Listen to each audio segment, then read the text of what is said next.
31 days before this election is coming to come down here when we haven't seen any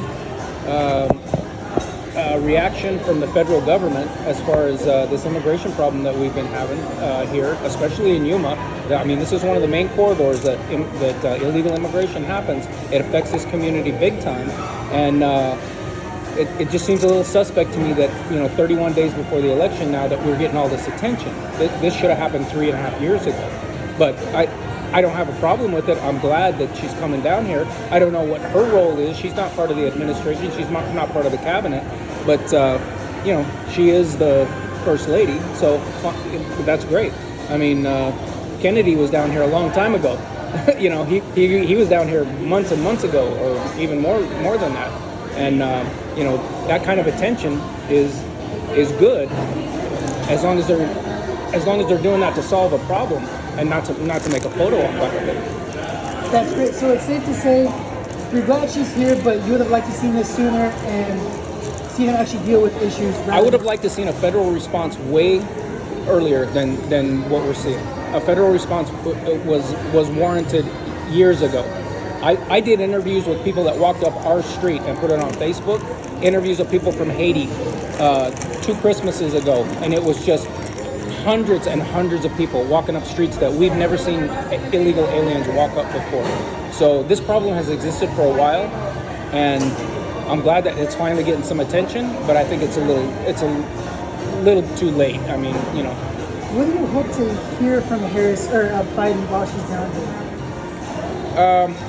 I don't know. I don't know what her role is when she's coming down here. I don't know in what capacity that she's coming.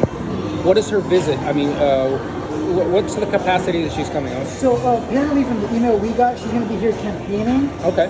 So it's a campaign event, right? Okay. So it's a photo op, which is fine. Everybody stumps, for their campaigns everywhere they go, and that's fine. They know that Yuma is a very red area, so that's why they're coming here, and that's fine. But you know what? We all go to the grocery store. We all go to the gas station. We see illegal aliens walking up our street. So it doesn't matter who comes. The reality is what we live. It's not what they say, and it's not what they tell us it is. We know what the reality is. So that's the way we feel about it. That's awesome. And finally, you already shared this, but I'm just curious. So how do you feel that she's coming? Do you feel it's more of a publicity stunt, or what do you feel about this? It's a campaign. It's a strategic campaign event, is what it is. Their strategy is they're trying to visit places that they know are very red in order to sway maybe a few votes. And the reason is because this election is going to be very, very close.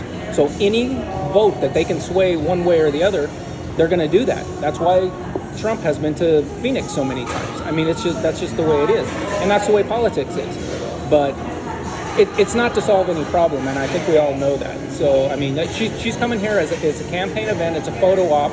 I mean, the vice president, Kamala Harris, finally went to the border, a year ago or something, after just a disastrous, policy that they put in place that allowed all these millions of people to come into our country, and then they didn't, acknowledge that was even a problem forever and ever. And so to me, it's we can see right past this. We can see through this. This is not, you're not going to fool us, right? We know the reality that we live in. I think it's great that she comes.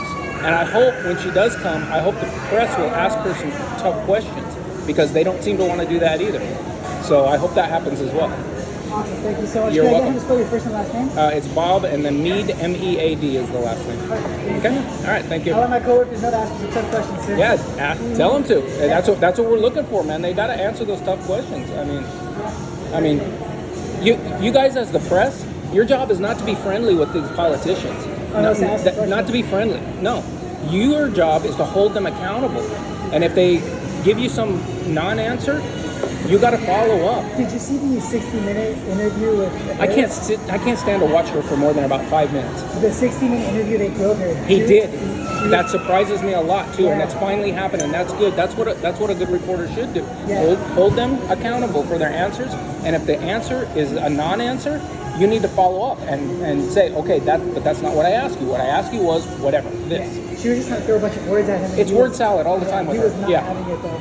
But that's good. I'm glad to see that, because that network is, they're not the worst, but they're they're left leaning as well. But I'm glad to see that there were some tough questions asked. Definitely showed non-bias. in Yeah, the issue. that's what everybody's looking for. People would have a lot more confidence in the media if they would do more of that. Yeah. For sure. Yeah, that's why I'm trying to get both sides. Yeah. To get both people. Do it. Yeah, absolutely. Thank you. All right. Good job. Let me talk. I'll talk all day long. Were you